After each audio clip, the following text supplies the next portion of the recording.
6 p.m. Pakistan Standard Time. Assalamu alaikum.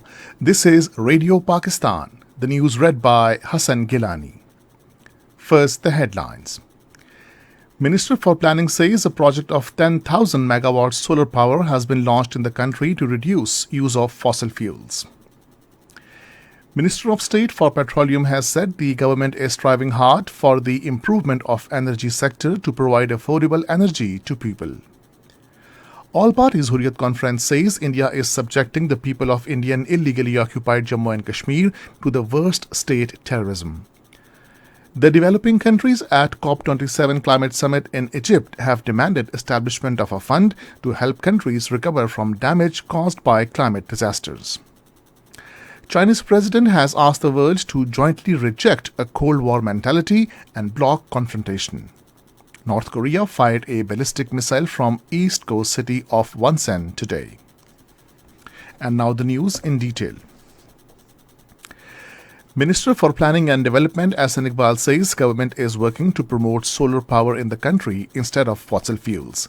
Participating in a debate at Sharm el-Sheikh on the sidelines of the COP27 Climate Summit, he said the government has launched a project of 10,000 megawatts solar power in the country. Ahsan Iqbal said a sustainable development plan for 20 poorest districts is also being launched to improve living standard of the people. He said every project in the country is now being approved with a precondition of climate adaptation requirement.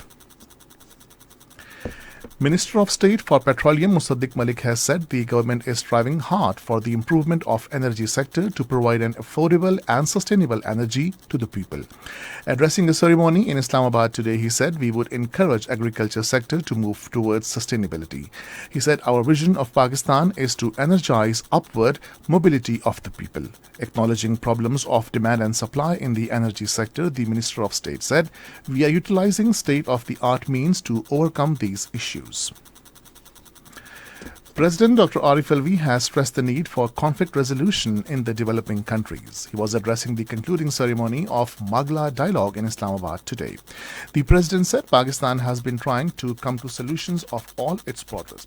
He, however, regretted that India is sticking to its policy of no peace with Pakistan. Earlier in a statement today, the president has reaffirmed Pakistan's commitment to completely wipe out the menace of terrorism. He said our efforts will continue till the elimination of remnant elements.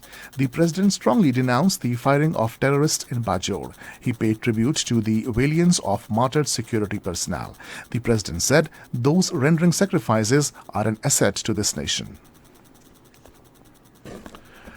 Pakistan has taken a number of steps to enhance the ease of doing business. This was stated by Pakistan's ambassador to the United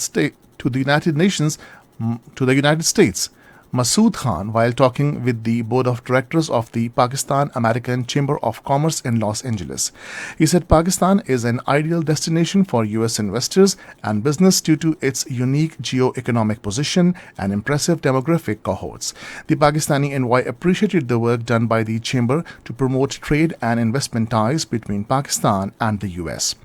He also underscored the need for growing trade ties with the state of California, which has a GDP of $3.5 trillion. Masood Khan urged the members to have confidence in Pakistan's economy and scale up their business in Pakistan.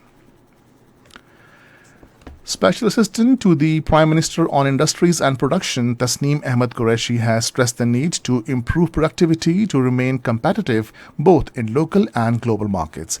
He said this while visiting the National Productivity Organization headquarters in Islamabad today. Speaking on the occasion, the Special Assistant recognized the critical role of NPO in the industrial and service sectors as well as to ensure effective public governance. He assured that the Ministry of Industries and Production would support NPO in its efforts to enhance the productivity.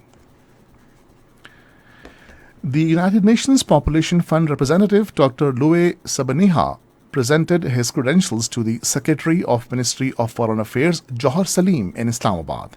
During the meeting, they discussed issues of mutual interest to strengthen strategic collaboration between UNFPA and Pakistan.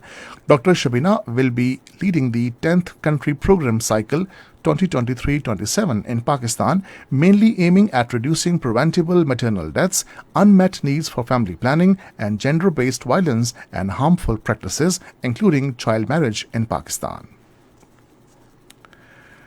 Foreign delegates and military officials have expressed keen interest in the static display of Pride of Pakistan JF-17 Thunder and Super Mushak trainer aircraft at Pakistan Air Force Pavilion in the 11th International Defence Exhibition and Seminar Ideas 2022 in Karachi. The delegates and foreign dignitaries were briefed about the technical specifications of the aircraft. The National Aerospace Science and Technology Park, being a project of national significance, was appreciated at the event. This is Radio Pakistan.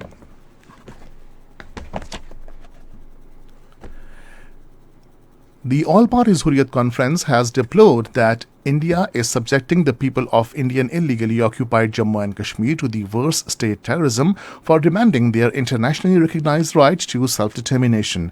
The APHC spokesman in a statement in Srinagar said India is continuing its illegal hold on Jammu and Kashmir through its military might, biased judiciary and communal media. He said India would not succeed to suppress the Kashmiris' ongoing liberation movement through brutal tactics, and they would continue their struggle till complete success. He also strongly condemned the continued illegal detention of Hurriyat leaders. The president of IIOJK, chapter of Indian National Congress, Vikar Rasool Wani, addressing Workers' Convention in Baramulla, said Kashmir is witnessing the ugliest situation due to wrong policies adopted by the Narendra Modi-led Indian government. The representatives of the developing countries at COP27 Climate Summit in Egypt have demanded establishment of a fund to help countries recover from the damage caused by climate disasters.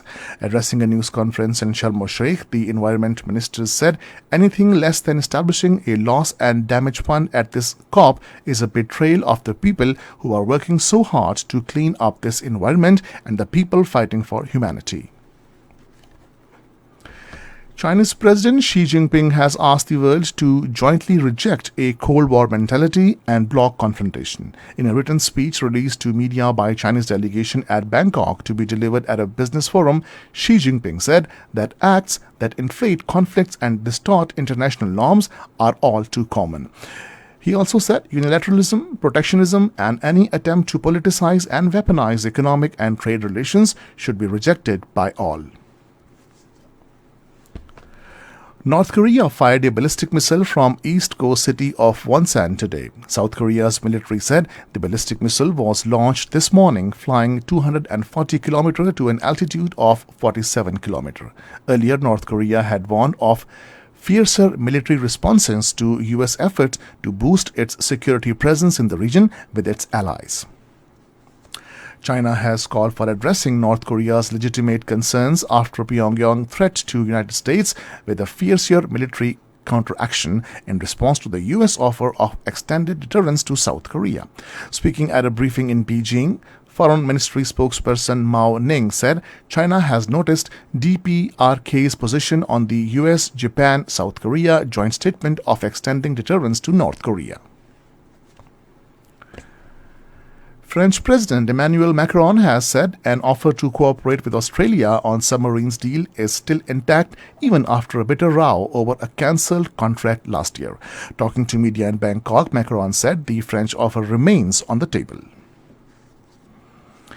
Russian airstrikes inflicted more damage to Ukraine today, with the latest barrage smashing into energy infrastructure, apartment buildings, and an industrial site. According to authorities, at least 4 people were killed and more than a dozen others wounded in drone and missile strikes around the country.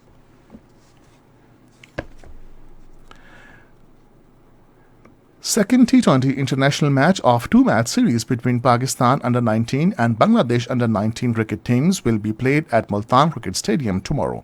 Bangladesh under-19 is leading the series by 1-0. Tomorrow will be the last match of Bangladesh under-19 tour to Pakistan. And finally, the weather. Mainly cold and dry weather is expected in most parts of the country during the next 12 hours. And now the headlines once again. Minister for Planning says a project of 10,000 megawatt solar power has been launched in the country to reduce use of fossil fuels. The developing countries at COP27 Climate Summit in Egypt have demanded an establishment of a fund to help countries recover from the damage caused by climate disasters. And this is the end of the news. For more news and analysis, log on to our website radio.gov.pk and also watch live video streaming of our bulletins on the link facebook.com/Radio Pakistan.